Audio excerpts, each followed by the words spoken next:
Existem atuadores hidráulicos que transformam energia hidráulica em movimentos lineares. São os cilindros.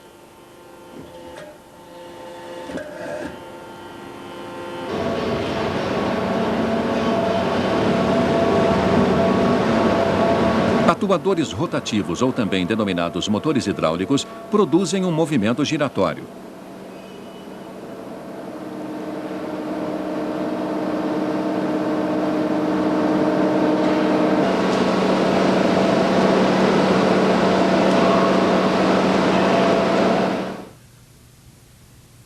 Analisemos os cilindros hidráulicos. Cilindro de simples ação.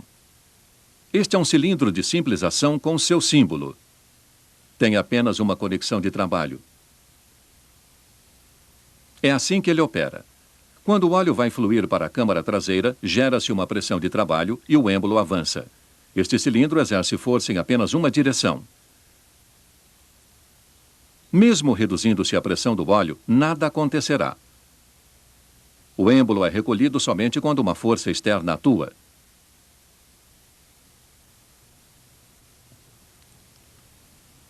A propósito, o êmbolo não veda 100% as câmaras dos cilindros. Por isso, com o tempo, vaza um pouco de óleo para a câmara sem pressão. Este óleo retorna por meio de um dreno ligado ao reservatório.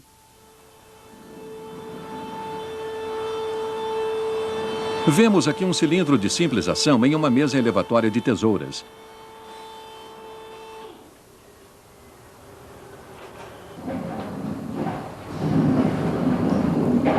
O retorno ocorre por força externa, isto é, através do peso da plataforma.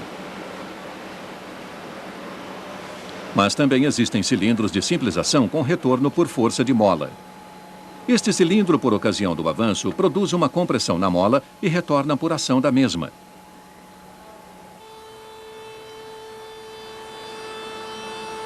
O cilindro de simples ação nesta mesa elevatória de tesouras é um cilindro de construção especial. Aqui o êmbolo também executa a função de haste. Esta construção é extremamente resistente à torção, portanto apropriada para mover grandes cargas. Por isso é comum a utilização deste cilindro em plataformas elevatórias.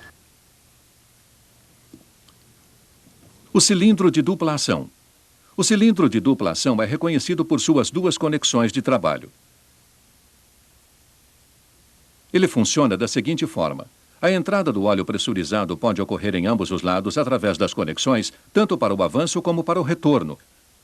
Assim, pode executar força nos dois sentidos, isto é, avançar e retornar.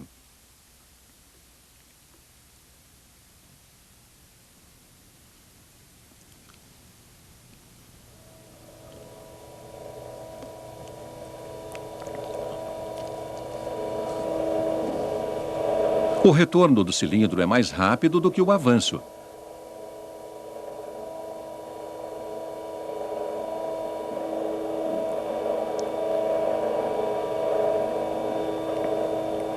O que provoca esse fato? Aqui nós vemos o motivo. O volume do lado da haste é menor.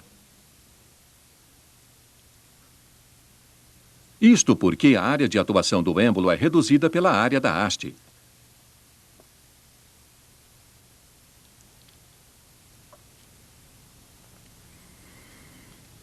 Na prática, muitas vezes são usados cilindros onde a relação de áreas do êmbolo é de 2:1 e, consequentemente, a relação de volume das câmaras traseira e dianteira também. Este cilindro denomina-se cilindro diferencial. Quando a força F1 igual P vezes A e a força F2 igual P vezes A sobre 2, significa que a força na hora do retorno é a metade da força do avanço.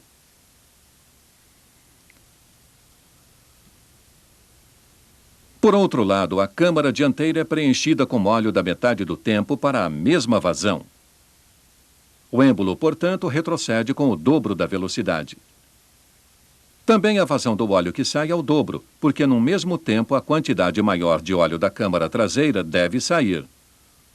Com isso ocorre uma pressão dinâmica. Tais características físicas devem ser consideradas na ocasião da escolha do cilindro. No caso deste cilindro de uma prensa, a haste do êmbolo tem quase o mesmo diâmetro do que o próprio êmbolo. Portanto, a diferença entre as duas áreas do êmbolo é acentuada. Consequentemente, uma pequena vazão é suficiente para o rápido retorno do cilindro.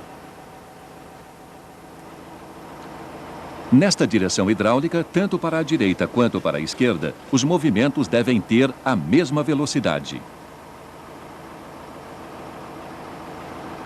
Por isso, empregou-se um cilindro de haste passante, que apresenta a vantagem adicional de movimentar cargas em ambos os sentidos.